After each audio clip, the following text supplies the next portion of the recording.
Hello students, in this lecture we will see realization of a given function in cover 2 form. तो क्या numerical दिया है और this is the first numerical that we will be solving on realization of cover 2 form. तो z of s दिया है तो पहले तो आप स्टेप्स आपको क्लियर है कि आपको फंक्शन आइडेंटिफाई करने का रहता है. फंक्शन आइडेंटिफिकेशन मीन्स आपको पोल जीरो प्लॉट करके चेक करने का whether the given function is LC, RC या RL करके. ऑलरेडी फैक्टराइज फॉर्म में है. So how to find out poles? by equating denominator polynomial to 0. So s into a square plus 4 is equal to 0. तो इधर आ जाएगा s is equal to 0 और a square plus 4 is equal to 0 हो जाएगा तो इधर मिलेगा प्लस और माइनस 2j. तो हम लोगों ने पोल्स तो फाइंड आउट कर लिए हैं, अभी जीरोस फाइंड आउट कर देते हैं. एंड जीरोस कैसे फाइंड आउट कर देते हैं? by equating numerator polynomial to 0 and finding the roots of that equation. So 4 into a square plus 4 plus a square plus 9 is equal to 0. अभी 4 तो 0 नहीं हो सकता तो a square plus 1 is equal to 0 will give you a square is equal to minus 1 and ac is equal to plus or minus 1j. And similarly a square is equal to minus 9 will give you roots as plus or minus 3j. चलो अभी पोल zero plot कर देते हैं और ये पोल zero plot अपने को S plane पे करने का रहता है जिसका रियल एक्सिस है सिग्मा और इमेजिनरी एक्सिस है जे ओमेगा. चलो पोल्स किधर आ गए हैं? तो पहला पोल है ओरिजिन पे. सो पोल को कैसे क्रॉस से डिनोट किया जाता है? प्लस और माइनस 2j. लेट्स से इधर 1 है इधर 2 है so plus 2j and similarly over here you will have minus 2j. और पोल आपको इधर बताने का है pole is on j omega axis क्योंकि इसमें रियल पार्ट नहीं है, only imaginary part is there. अभी जीरोस प्लॉट कर देते हैं. जीरोस किधर आ गया है? प्लस और माइनस 1j. सो इधर आ जाएगा 1j. So you have to show that zero is present by plotting a circle over here. So इधर ये सर्कल मैंने इधर बना दिया है and this is at minus 1j. So last pair बाकी है मेरा जीरोस का. So another one is at 3j and the last one is at minus 3j. So conclusion या इन्फरेंस क्या आ जाता है इससे? सो देखिए all poles and zeros they are on j omega axis and also they are interlace. Interlace का क्या meaning है? अल्टरनेट. एक पोल है एक जीरो एक पोल जीरो. ओके सो ऐसे टाइप का फंक्शन रहता है तो ये फंक्शन कौन सा हो जाता है आपका? LC impedance function. Another property of LC impedance function is it is a ratio of odd to even polynomial और even to odd polynomial. So अगर आप न्यूमरेटर को एक्सपांड करोगे तो न्यूमरेटर में देखिए s to the power 4 highest term रहेगा. So numerator is basically a even polynomial function and even function polynomial and denominator is odd function polynomial. So अगर ये रेशियो है even to odd function polynomial है तो ये function क्या हो जाता है? LC impedance फंक्शन हो जाता है. हम लोग ने इधर पोल जीरो प्लॉट करके बताया है कि the given function is LC impedance function. चलो तो फंक्शन तो आइडेंटिफाई हो गया. अभी आपको क्या करने का है? कॉवर 2 फॉर्म में रियलाइज करने का है. तो कॉवर 2 फॉर्म के लिए क्या नोट है? So Cauer 2 form is obtained from CFE. अभी ये CFE का क्या मीनिंग है? You are aware of that thing. Cauer 1 आपने किया है. सो CFE का मीनिंग है कंटिन्यूड फ्रैक्शन एक्सपेंशन, वही जिसमें divisor will become dividend and so on. Continued fraction expansion of किसका करने का है? तो वही बोल रहे हैं कि z ऑफ s का करो या y ऑफ s का करो. ओके बट इंपॉर्टेंट कंडीशन क्या है? कॉवर 2 में पॉलिनोमियल्स के terms increasing powers of s, increasing मतलब असेंडिंग पावर्स ऑफ s में होना चाहिए. सो ये इंपॉर्टेंट कंडीशन है. कॉवर 1 में वो डिक्रीजिंग रहता है, कॉवर 2 में वो इंक्रीजिंग पावर्स ऑफ s में रहता है. और फिर इंडिविजुअल कंपोनेंट के वैल्यूज अगर आपको फाइंड आउट करने के तो ये टेबल अपने को यूज करने. तो चलो पहले और z ऑफ s का करने का कि y ऑफ s का करने का, तो आप किससे भी स्टार्ट कर सकते हैं. अगर आप z ऑफ s का CFE कर रहे हैं और बाय चांस अगर निगेटिव टर्म आ गए, z ऑफ s का है लेकिन इंक्रीजिंग पावर्स ऑफ s ही होना चाहिए, हाँ, तो फिर आपको क्या करने का? y ऑफ s का करने का है. और y ऑफ s का CFE अगर करोगे तभी भी आपके इंक्रीजिंग पावर्स ऑफ s में ही टर्म्स होने चाहिए.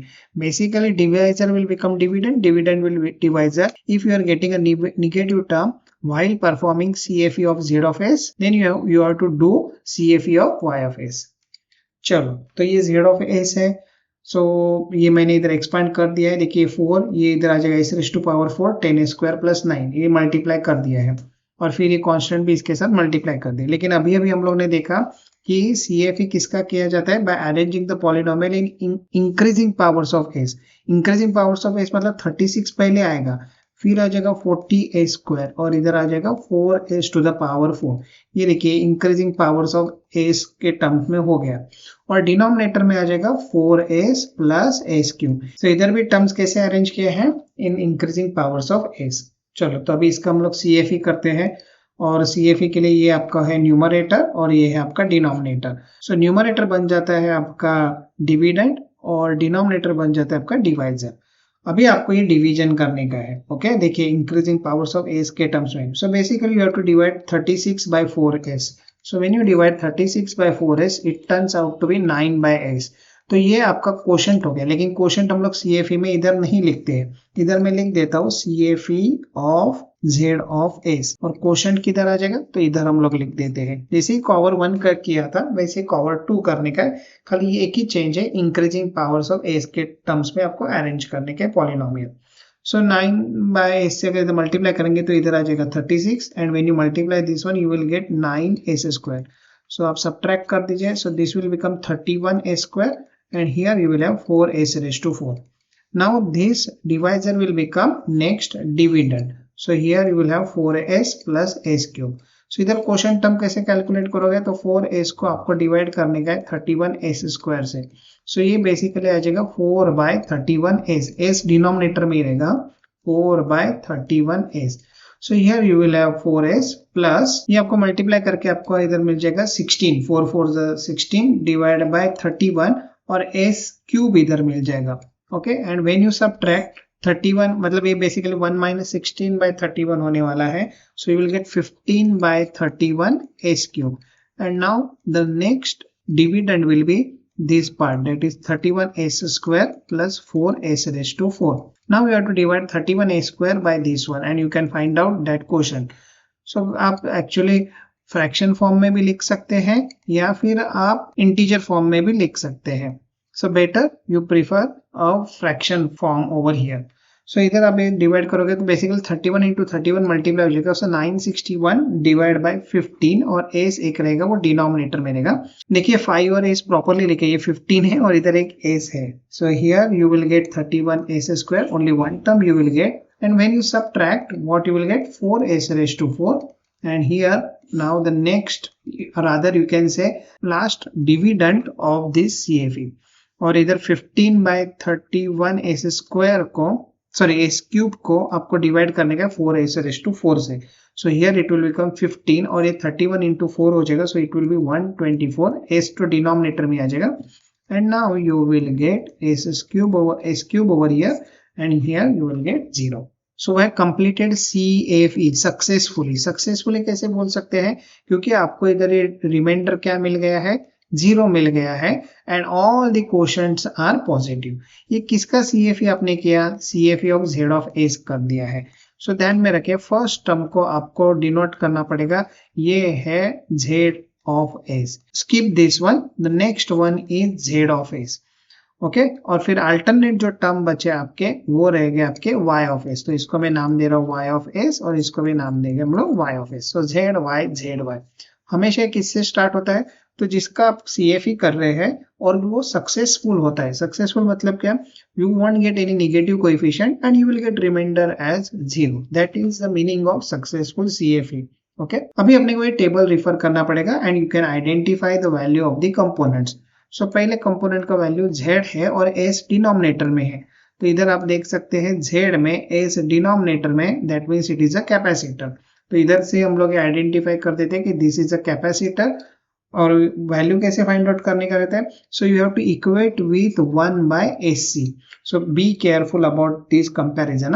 C डिनोमिनेटर में और 9 न्यूमरेटर में, तो ये देगा आपको C is equal to 1 by 9 farad. तो ये तो समझ में आ गया कि अपने को इधर जो भी वैल्यू है उसका रेसिप्रोकल लेने का and that will become capacitor. Skip this one. So इधर से आपको C का वैल्यू मिल जाएगा 15 by 961 फैराड, ये S था। हाँ सो 15 by 961 फैराड का आपको इधर कैपेसिटर मिल जाएगा।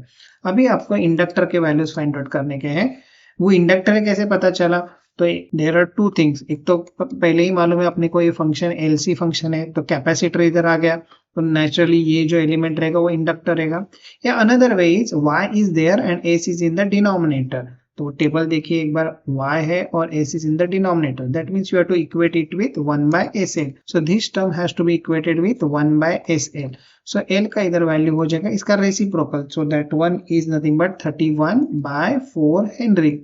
And similarly over here you can find out the value of L and that one will be 124 divided by 15 Henry. तो हम लोग ने ये चारों कंपोनेंट के वैल्यूज फाइंड आउट कर दिए हैं और अभी आपको सर्किट बनाने का है. तो सर्किट कैसे बनाने का रहता है, तो ये Z है, Z मीन्स हॉरिजॉन्टल आर्म और you can say impedance arm. So इसमें फर्स्ट आर्म में आ जाएगा आपका कैपेसिटर जिसका वैल्यू है 1/9 फैराड. नेक्स्ट आएगा आपका इंडक्टर और वो वर्टिकल आर्म में आ जाएगा और इसका वैल्यू कितना है 31/4 Henry. Next one you have a capacitor, ये sequentially जाने का रहता है.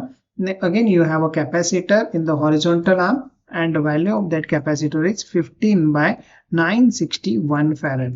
And the last one is inductor and that will come over here and the value of this inductor is 124/15 Henry.